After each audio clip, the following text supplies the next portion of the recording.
எல்லா சூழ்நிலையிலையும் என்னை தப்புவிக்க ஒருவர் உண்டு.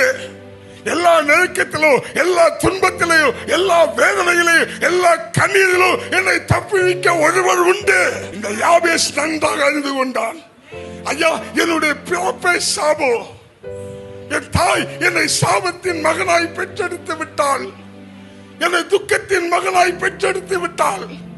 அதனால இந்த துக்கத்தோடு நான் வாழ மாட்டேன், இந்த சாபத்தோடு நான் வாழ மாட்டேன், இந்த வேதனையோடு நான் வாழ மாட்டேன், இந்த பாவத்தோடு நான் வாழ மாட்டேன், எனக்கு மேல வச்ச இந்த தலையெழுத்தோடு நான் வாழ மாட்டேன். எனக்காக ஜீவனை கொடுத்த ஒருவர் இருக்கிறார் அல்லவா, என் வாழ்க்கையில நான் அவரை நோக்கி பார்க்க போறேன்.